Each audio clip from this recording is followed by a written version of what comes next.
Hey, DirtFarmerJay here from DirtFarmerJay.com. Today I'm going to talk to you about something that will be helpful to all of you that aspire to do some of your own vegetable crops, flowers, herbs, but you're constricted by space. You might live in suburbia or in the urban area and you don't have any open area or very little in which to devote to gardening. Well, this is one in a series of another technique that you can utilize. It's in your tool bag that allow you to garden even in a small space. We're going to talk about raised bed gardens. Now you happen to be looking at a little bitty plot, a 4x4 plot of corn, and in future videos I'll cover a little bit about raising corn in this area, but we're not going to cover that today. And this is also an intro to raised bed gardening. I'll get into another video showing you how to construct them, some different techniques and so forth. I'll just allude to them so that just in a few minutes we have together, you can get a good overview of raised bed gardening and why it may be a good tool for you to use. Well, the first thing to remember about raised bed gardening, the first principle is that you go up in raised bed gardening, hence the raised area, not down into the soil, the substrate. You don't have to use, nor do you typically use, your native soil. You can use potted soil, that is, or bag soil. You can use compost blends. And if you're using what Mel Bartholomew, who is the author of the all-new square foot gardening method, he uses a 3-part by volume of vermiculite, compost, and peat moss. The point is, there's a lot of different things you can put in these boxes. Now, something to note, the boxes look quite shallow. If you look at them, they look more shallow in this particular case than they actually are. Because we have a fractured rock path around here for weed suppression, for comfort to us working the garden. But they are actually only this wide. Let me show you some of the material that these are made of. This is a composite material that's typically used for decks. And as you can see, it's not very tall. It's about 5.5, 5 3/4 inches tall. And when that's set flat on the substrate, you're only going to have that much soil. And you may say, what's up with that? How in the world can you raise nice crops with only that much soil? Well, think about it. Most of our prairies, the mountains, don't even have that much soil, and you have this wide biodiversity of all sorts of plant growth going on, and it's just fine. You don't need that much depth. Now, you might be saying right now, what about root crops like carrots? Well, you put a box on a box to give more soil depth, or use shorter miniature varieties. Those work just fine too. But here's the first thing. Construction of the box is simply a box of material set up sideways. You can use this type of material. You can also use womanized lumber, which is the brown type of material. 2x6 works very well, and you can cut those very readily on a standard saw and screw them together with exterior prime screws. You can use also vinyl, and we'll show you one of those in just a moment. A couple of other things to keep in mind as we go on here. These all need drainage. So when you put them on the ground, you're going to put down a weed block.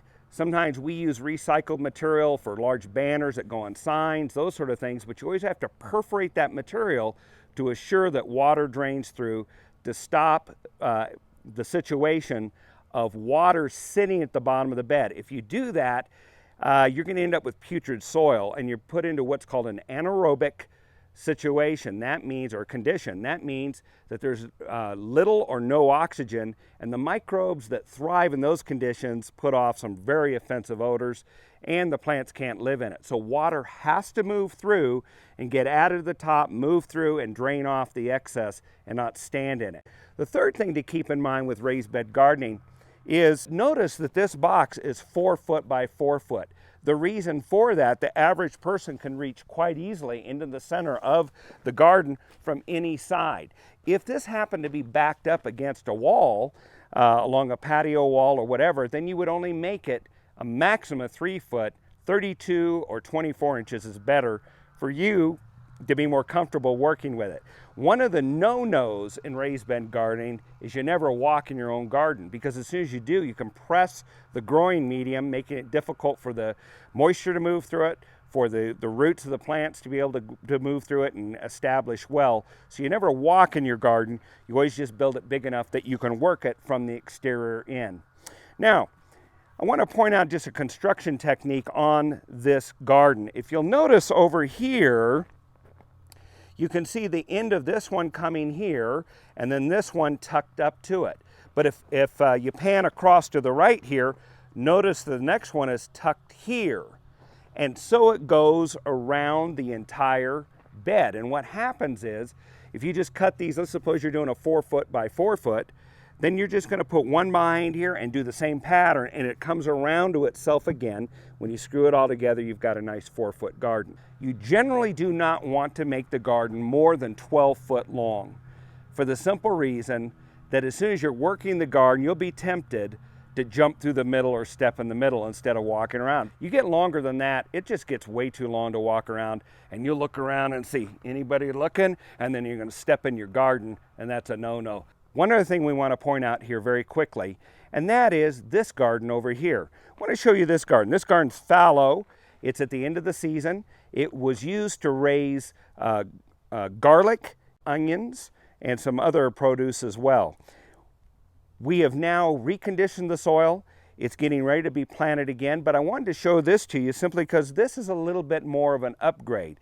I really like this style. We have several of them around the property here. The biggest ones we have are 12 foot long by 4 foot long, and these are made out of vinyl gardening parts. These have UV protectants in them. They don't tend to sun rot. You don't need to paint them. They last multiple years. We have some that are about 5 years old.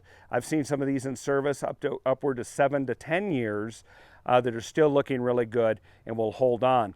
They're a little bit more complex to make. I'll just show you. I'm going to pop the lid on this and give you a basic idea, but in a future video, I promise you this, I'll give you the inside scoop of how to build these. We'll put together a jig and show you how to do it so you can make your own. But what I'm going to do is show you the little innards of this a bit. So if you notice at the corner, this is how these are held together.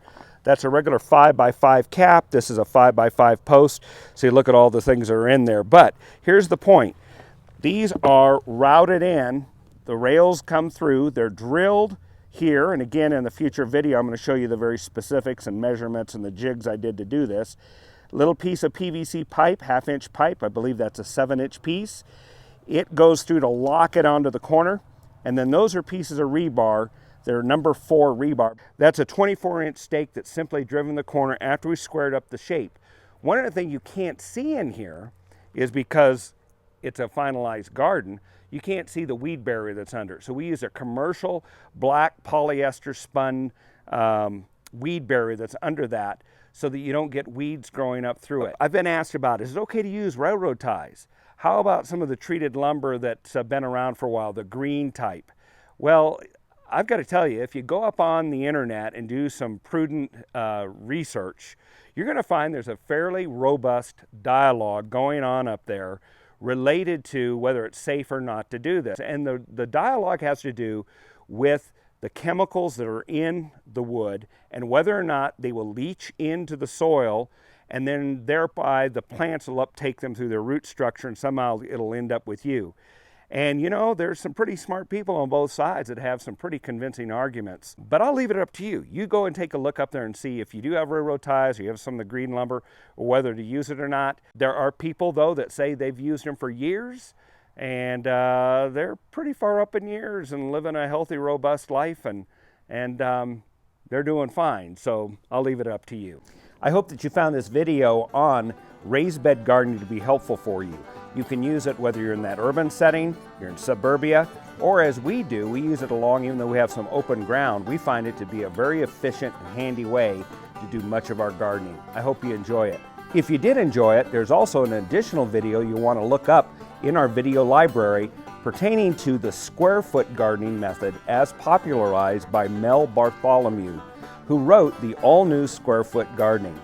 Look that video up and I'll walk step by step through the principles and how you can make use of this very popular and effective gardening method.